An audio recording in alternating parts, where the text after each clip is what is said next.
दुनिया भर की बड़ी कंपनियां और देश की कई कंपनियां भी अब कोरोना की वैक्सीन बनाने के लिए आखिरी दौर पर पहुंच चुकी है। परीक्षण चल रहे हैं। किसी भी वक्त फाइनल वैक्सीन सभी अप्रूवल्स के बाद आपके सामने आती हुई दिखेगी, लेकिन आप तक पहुंचेगी कैसे, ये तो बड़ा सवाल है ना। कि भाई दवा तो बन गई, लेकिन दवा पहुंचेगी कैसे, किसके माध्यम से, और उसे पहुंचाने की क्या तैयारियां होनी चाहिए, और इसके लिए जरूरत पड़ेगी आपको लॉजिस्टिक्स सेक्टर की। जी हां, वो कंपनियां जो एक से दूसरी जगह सामान पहुंचाने का काम करती है, और स्पेशली इस केस में कोरोना की वैक्सीन। तो इसी पर आज हमारा फोकस है कि क्या लॉजिस्टिक कंपनियां तैयार हैं, क्या कुछ तैयारियां उन्होंने की है, इस पर हम बातचीत करेंगे। देश की दिग्गज लॉजिस्टिक कंपनी स्नोमैन लॉजिस्टिक्स, इस पर आज हम फोकस करेंगे और इनसे बात करेंगे। कोल्ड स्टोरेज और डिस्ट्रीब्यूशन का कारोबार ये कंपनी की करती है। 500 से ज्यादा शहरों में नेटवर्क फैला हुआ है इस कंपनी का, और 31 वेयर हाउस है कंपनी के पास। 300 गाड़ियों का अपना फ्लीट है और 250 गाड़ियां कॉन्ट्रैक्ट पर भी है। तो ये है लॉजिस्टिक्स का कारोबार करने वाली कंपनी स्नोमैन लॉजिस्टिक्स। हमारे साथ कार्यक्रम में शामिल हो रहे हैं सुनील नायर साहब, जो कि इस कंपनी के सीईओ हैं। सुनील नायर साहब, आपका बहुत बहुत स्वागत है। सुनील जी का मैं परिचय हमारे दर्शकों से करा दूं। पिछले 3 दशकों से इस सेक्टर में pharma, agree, sea food, dairy और साथ ही लॉजिस्टिक्स में सुनील जी का गहरा अनुभव है, और जॉनसन एंड जॉनसन जैसी दिग्गज अंतर्राष्ट्रीय कंपनियों के साथ उन्होंने कारोबार शुरू किया, और उसके बाद फ्यूचर ग्रुप के साथ भी काफी लंबे समय तक जुड़े, और 2016 से स्नोमैन लॉजिस्टिक्स की वो कमान संभाल रहे हैं। तो सुनील जी, बहुत बहुत धन्यवाद, आपने हमारे लिए वक्त दिया।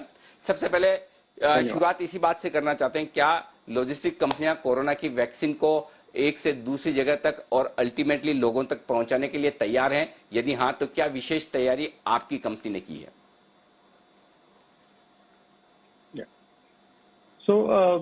आपने बहुत सही कहा कि वैक्सीन तो बन रहे हैं, लेकिन इनको पहुंचाना जो है वो सबसे मुश्किल काम होगा, क्योंकि पहुंचाने के पहले बहुत सारी प्लानिंग एंड ऑर्गेनाइजिंग जैसी एक्टिविटीज करनी पड़ेंगी।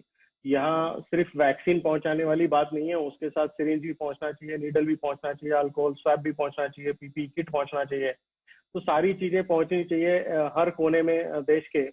और इसके लिए जो लॉजिस्टिक्स करना है वैक्सीन का पर्टिकुलरली, उसमें टेम्परेचर कंट्रोल्ड ट्रक्स की जरूरत है, टेम्परेचर कंट्रोल्ड स्टोरेज की जरूरत है, जो हमारे देश में उतनी मात्रा में नहीं है जितनी चाहिए, ताकि इतनी बड़ी वॉल्यूम में वैक्सीन को हैंडल किया जा सके।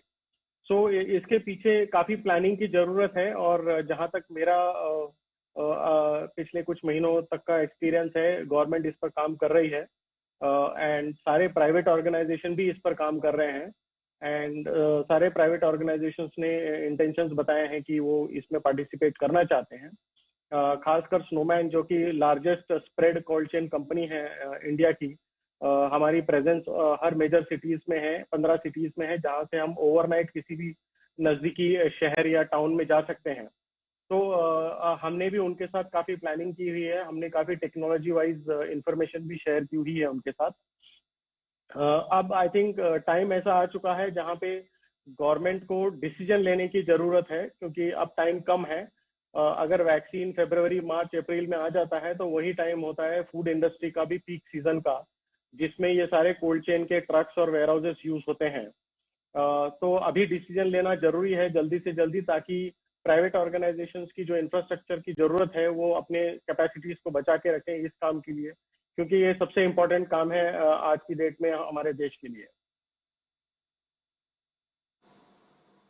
बिल्कुल, तो ये आप सबसे बड़ी चीज है। लेकिन ये बताएं कि अलग अलग कंपनियां अलग अलग दावा कर रही हैं कि भाई इन्हें इतने टेम्परेचर में रखा जाएगा। जैसे स्पुतनिक कह रही कि -20 से -70 डिग्री चाहिए, फाइजर कह रही है -70 डिग्री का टेम्परेचर चाहिए, मॉडर्ना कह रही है 2 से 8 डिग्री टेम्परेचर में भी रख सकते हैं। तो क्या अगर 2 से 8 डिग्री, तो मुझे पता है कि आप आराम से मैनेज कर लेंगे, लेकिन ये -20, -70 डिग्री ऐसा टेम्परेचर वाला आया तो ये भी कर पाएंगे सर? सर, अभी तक -70 जो है वो फाइजर ने बोला हुआ है, और जो काफी डिफिकल्ट होगा किसी भी देश के लिए, क्योंकि -70 का कोल्ड स्टोरेज फैसिलिटीज अभी नहीं है किसी भी देश में।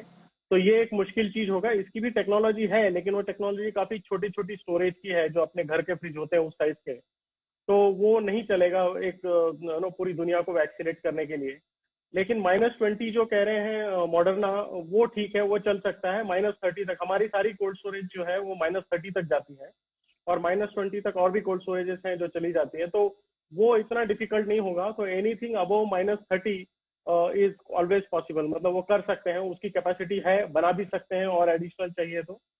जैसे हमारे 1,05,000 पैलेट पोजीशंस हैं, जिसमें काफी मात्रा में हम स्टोर कर सकते हैं, जिसकी अराउंड 10-15% कैपेसिटी जो है वो अभी रिजर्व करके रखी हुई है, जो वेकेंट है, जिसमें करीब 10 करोड़ तक की वैक्सीन की स्टोरेज हो सकती है। सो उसमें हम -30 तक जा सकते हैं। तो अदर देन फाइजर और किसी भी वैक्सीन को हम हैंडल कर सकते हैं, भले ही वो ट्रांसपोर्टेशन हो या वो स्टोरेज हो। हम्म, ठीक बात है। तो -30 तक डिग्री तक तो दिक्कत नहीं है। अच्छा, स्टोरेज कैपेसिटी कितनी है? क्योंकि समझा जा रहा है कि भारत में अभी तक 50-55 करोड़ वैक्सीन से स्टोरेज करने की कैपेसिटी है। क्या इतनी काफी है या और स्टोरेज कैपेसिटी बढ़ाने की जरूरत है?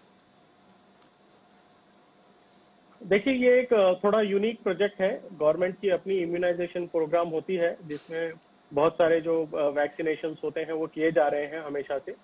लेकिन ये थोड़ा अलग टाइप का वैक्सीनेशन होगा, इसमें हमको अर्जेंसी है थोड़ी, और जो वॉल्यूम है वो काफी ज्यादा है। तो ये सारा डिपेंड करता है कि गवर्नमेंट कितनी जल्दी ये करना चाहती है। अगर गवर्नमेंट इसको जल्दी करना चाहती है 1 साल के अंदर, तो गवर्नमेंट को काफी एडिशनल स्टोरेज और ट्रांसपोर्टेशन की जरूरत पड़ेगी। लेकिन अगर हम ये कहते हैं कि चलो इसको फेजेस में करते हैं, 2, 3, 4 साल में करते हैं, तो शायद जो अभी कैपेसिटी है वो काफी होगी, उसमें गवर्नमेंट और प्राइवेट ऑर्गेनाइजेशंस मिलके इसको आसानी से हैंडल कर सकते हैं। ओके। अच्छा, दो चीजें। एक तो स्टोरेज के लिए तो चलिए बड़ी कैप -30 डिग्री तक जा सकते हैं, लेकिन डिस्ट्रीब्यूशन के लिए जब आप एक से दूसरी जगह पर ये वैक्सीन पहुंचाएंगे, तो क्या जो आपकी फ्लीट है उसमें भी ये सुविधा है कि आप इतने -30 डिग्री वाला टेम्परेचर मेंटेन कर पाए? सो हमारे 300 ट्रक खुद के हैं, और 200 ट्रक हम मार्केट से हायर करते हैं, जो हमारे पार्टनर्स हैं उनसे लेते हैं। ये सारे ट्रक जो है ये -25 तक जा सकते हैं थ्रू आउट द ट्रांसपोर्टेशन। और हमारी जो टेक्नोलॉजी है, वो टेक्नोलॉजी के हिसाब से ट्रक कहीं भी हो दुनिया में, हम उसकी ट्रैकिंग कर सकते हैं कि पोजीशन कहाँ पे है, टेम्परेचर क्या चल रहा है उसमें। और हमारे वेयर हाउस की टेम्परेचर भी हम हमारे मोबाइल पे, मैं अपने मोबाइल पे देख सकता हूँ कि मेरे ट्रक्स की टेम्परेचर क्या है, मेरे वेयर हाउस की टेम्परेचर क्या है। और ये सब कैपेबल है, सारे ट्रक कैपेबल है -25 तक जाने के लिए। क्या बात है! अरे वाह! ये तो मतलब आपके फ्लीट कहाँ है, ट्रक्स कहाँ है, वो आप मोबाइल पे देख पाए। ये तो समझ में आता था कि चलिए यस। जीपीएस से कनेक्शन होगा, लेकिन उनका टेम्परेचर क्या है ये भी देख पा रहे हैं। गजब! ये टेक्नोलॉजी का कमाल है। सुनील जी, बहुत बहुत धन्यवाद। इस इंटरेस्टिंग मुद्दे पर आपने बातचीत की और इंडस्ट्री का और अपनी कंपनी का पर्सपेक्टिव और तैयारियों के बारे में हमें जानकारी दी। बहुत बहुत शुक्रिया सर, जी बिजनेस के साथ जुड़ने के लिए।